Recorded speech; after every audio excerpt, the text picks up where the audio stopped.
BRS నేత హరీష్ రావు మీడియాతో మాట్లాడుతున్నారు. ఇప్పుడు లైవ్ చూద్దాం.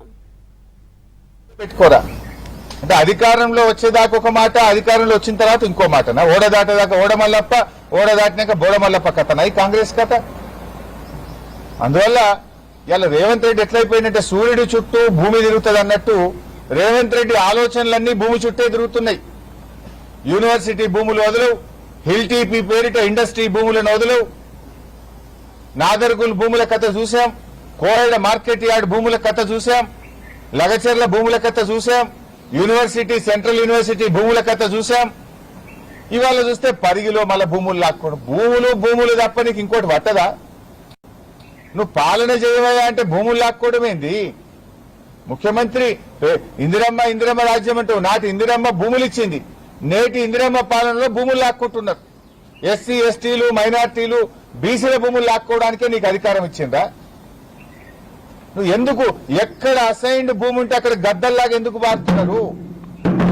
ఇప్పుడు నిన్న మేము కోహెడకు పోయినాం, తుమ్మల నాగేశ్వరరావు గారు ఏం చెప్పింది? మేం చెప్పింది కదా, ఈ భూమిని మేము బడా పారిశ్రామికవేత్తలకు ఇస్తాం, ఆ దిల్ భూములు హైకోర్టు కేసులున్న భూములు మార్కెట్ కట్టమంటాడు. ఆ కోర్టు కేసు దిగాలి ఎప్పుడు, నువ్వు మార్కెట్ కట్టాలి ఎప్పుడు? మేము చెప్పింది అన్నీ ఇలా తుమ్మల నాగేశ్వరరావు గారు కూడా నిజమని ఒప్పుకున్నారు. ఆయన ధన్యవాదాలు కూడా చెప్తున్నా నేను. మేము అదే కదా అన్నది. ఆ పారిశ్రామిక ఇప్పుడు ఏమన్నాడు, ఈ మార్కెట్ వేరు ఆ మార్కెట్ వేరు.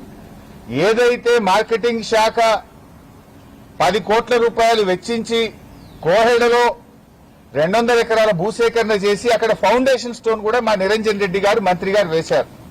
ఆనాటి కేసీఆర్ గారి ఆలోచనలతో ఫౌండేషన్ వేసిన 350 కోట్ల నిధులు కూడా సమకూర్చి పెట్టినాం. మీరేమంటున్నారు? రెడీగా ఉన్న భూమినేమో పారిశ్రామికవేత్తలకు టీజీఐసీ పేరు మీద కట్టబెడతాం, ఈ భూమి వేరే వాళ్ళకి ఇస్తాం, పక్కన పంచాయతీలో లిటిగేషన్ లో ఉన్నటువంటి దిల్ భూములు మార్కెట్ యార్డ్కి ఇస్తామంటారు.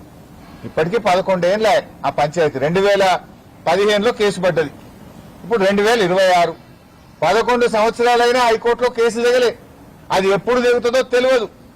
మరి నువ్వు నిజంగా రైతుల పక్షపాతివైతే, నీది రైతు ప్రభుత్వం అయితే, నీ రైతు డిక్లరేషన్ లో నిజం ఉంటే ఉన్న మార్కెట్ యార్డ్ లో కట్నీళ్లు పెట్టిన పోయి అక్కడ ఆల్రెడీ లేఅవుట్ రెడీగా ఉంది, ప్లాన్ డిజైన్ రెడీగా ఉంది, డబ్బులు రెడీగా ఉన్నాయి. ఇక్కడనే టెండర్ పిలువండి, అంతర్జాతీయ ప్రమాణాలతో ఈ రాష్ట్రంలో లక్షలాది మంది రైతులకు ఉపయోగపడే మార్కెట్ నిర్మించండి. మీరే భూసేకరణ చేయలే. నేను మార్కెటింగ్ శాఖ మంత్రిగా ఉన్నప్పుడే కోహెడ భూములకు 10 కోట్ల రూపాయలు చెల్లించి ఆ రోజు మేము భూసేకరణ చేసినాం. కేసీఆర్ గారి ఆలోచనతో నిరంజన్ రెడ్డి గారు వెళ్లి ఫౌండేషన్ వేసిండ్రు. దాన్ని కొనసాగించమంటే ఈ భూములు టీజీఐసీకి ఇచ్చి దాని నుంచి పారిశ్రామికవేత్తలకు ఇస్తాం, ఇది వేరే మార్కెట్. అసలు మార్కెట్ యార్డు రాష్ట్ర ప్రభుత్వం నడిపే మార్కెట్ నేమో పంచాయతీలో పెడుతున్నారు. అదే కావాలంటే పారిశ్రామికవేత్తలకు ఇవ్వండి, ఇక్కడ మార్కెట్ కట్టండి. ఇప్పటికైనా ఈ చిల్లర కార్యక్రమాలు మానండి, భూముల వెంట పడకండి, పేదల భూములు లాక్కోకండి. ఇవాళ 22A పెట్టిన భూములన్నీ నిషేధిత జాబితాలో పెట్టి భూ దోపిడీ ఈ రాష్ట్రంలో జరుగుతా ఉంది. నిషేధిత జాబితాను రివ్యూ చేసి తక్షణమే ఎత్తివేయాలని చెప్పి కూడా డిమాండ్ చేస్తున్నాం.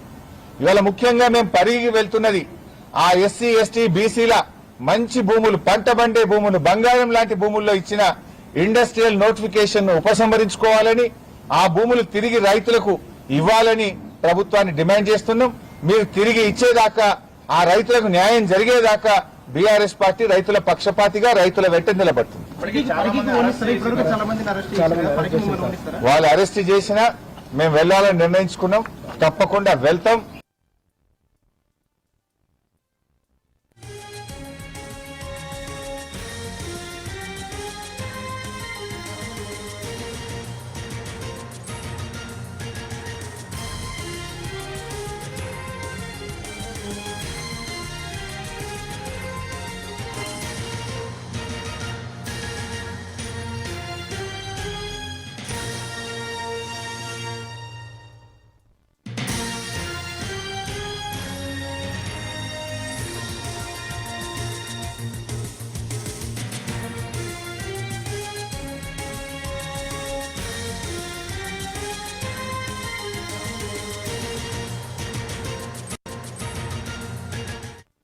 బలహీన వర్గాల భూములను ప్రభుత్వం పారిశ్రామిక పార్కుల పేరు మీద లాక్కునే ప్రయత్నం చేస్తా ఉంటే ఆ ప్రజల పక్షాన పోరాడడానికి బీఆర్ఎస్ పార్టీ ఆధ్వర్యంలో ఒక నిరసన కార్యక్రమానికి శ్రీకారం చుట్టడం జరిగింది. మరి ఎందుకు ప్రభుత్వం అంత భయపడతా ఉంది?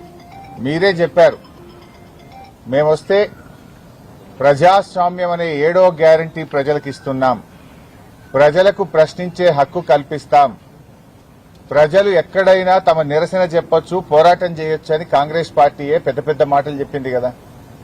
ఈరోజు ప్రధాన ప్రతిపక్ష పార్టీగా ఆ దళిత గిరిజన బలహీన వర్గాల గొంతుకగా మేము పనిచేసే ప్రయత్నం చేస్తా ఉంటే ఎందుకు అడ్డుకునే ప్రయత్నం చేస్తా ఉన్నారు?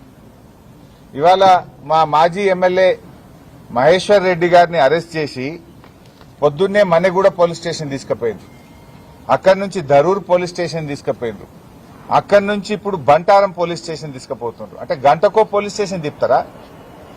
ఎందుకు అంత భయభ్రాంతులు గురి చేస్తా ఉన్నారు? మేము పరిగి దగ్గర ఇవాళ కల్లాపూర్ దగ్గర ధర్నా కార్యక్రమాన్ని పెట్టుకున్నాం. మేము రాస్తా రోకో పెట్టలే, ఎక్కడ ఎవరిని ఇబ్బంది పెట్టే ఆలోచన లేదు.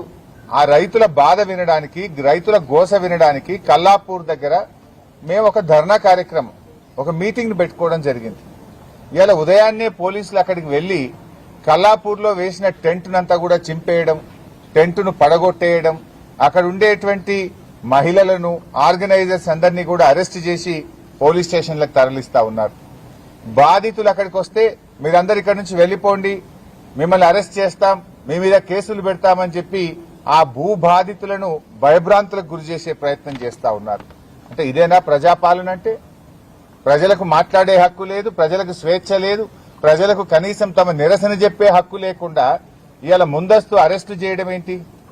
మా నాయకులందరినీ పరిగిలో అరెస్ట్ చేశారు, టెంటును కూల్చేశారు, పోలీస్ స్టేషన్లు ఒక తర్వాత ఒకటి తిప్పుతా ఉన్నటువంటి పరిస్థితి ఉంది. ఇవాళ రేవంత్ రెడ్డి పరిస్థితి ఎట్లా ఉందంటే పిచ్చోడు చేతిలో రాయిలాగా అయిపోయింది తెలంగాణ రాష్ట్రం. ఇవాళ తెలంగాణ రాష్ట్రంలో ఈ రేవంత్ రెడ్డి ఎప్పుడు ఏం చేస్తాడో అర్థం కాదు. పొద్దున నిద్రలో కలలో ఏదొస్తే ఉదయాన్నే అది చేసే కార్యక్రమం కనబడతా ఉంది.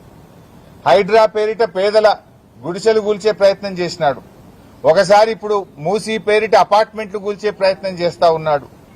యూనివర్సిటీ భూములు లాక్కుంటా అని చెప్పి అటు ఉర్దూ యూనివర్సిటీ మీద, ఇటు సెంట్రల్ యూనివర్సిటీ మీద, అటు అగ్రికల్చర్ యూనివర్సిటీ మీద పడి యూనివర్సిటీ భూములు లాక్కునే ప్రయత్నం చేస్తుంటాడు. నిన్న చూసాం వ్యవసాయ market committee, fruit market land కూడా ఇలా దాన్ని కూడా తన అనుయాయులకు, పారిశ్రామికవేత్తల పేరిట కట్టబెట్టే ప్రయత్నం చేస్తా ఉన్నాడు. ఇవాళ లగచర్ల చూశాం, లగచర్ల లాంటిదే మరొక భూసేకరణ ఇలా పరిగిలో చేస్తా ఉన్నారు. ఏంది మీరు ఆ పచ్చటి భూముల మీద ఎందుకు పడ్డారు? దళిత గిరిజన బలహీన వర్గాల భూములు ఎందుకు లాక్కుంటున్నారు? ఇవాళ ఇది భూసేకరణ కాదు, ఇది దళిత బలహీన వర్గాల ప్రజల మీద దండయాత్ర చేస్తున్నది రేవంత్ రెడ్డి ప్రభుత్వం. మీరేం చెప్పారు ఆ రోజు? కాంగ్రెస్ అధికారంలోకి వస్తే ఎస్సీ ఎస్టీలకు అసైన్డ్ భూములకు పట్టాలు ఇస్తాము అని చెప్పారు. పట్టాలు ఇవ్వడం మాట దేవుడెరుగు గాని ఉన్న భూములు లాక్కుంటున్నారు. పట్టాలు ఇవ్వలే, కానీ దళిత గిరిజనుల భూములే లక్ష్యంగా పెట్టుకుని టార్గెట్ గా ఎక్కడ ఎస్సీ ఎస్టీ బీసీల అసైన్డ్ భూములుంటే అక్కడ ఇండస్ట్రియల్ నోటిఫికేషన్ ఇస్తా ఉన్నారు. రేవంత్ రెడ్డి వచ్చిన ఈ 2 సంవత్సరాల్లో ఇప్పటికే 10,000 ఎకరాలు ఇండస్ట్రీల పేరిట భూములు లాక్కున్నారు. ఇంకో 40,000 ఎకరాలు లాక్కోవడానికి ప్రణాళికలు సిద్ధం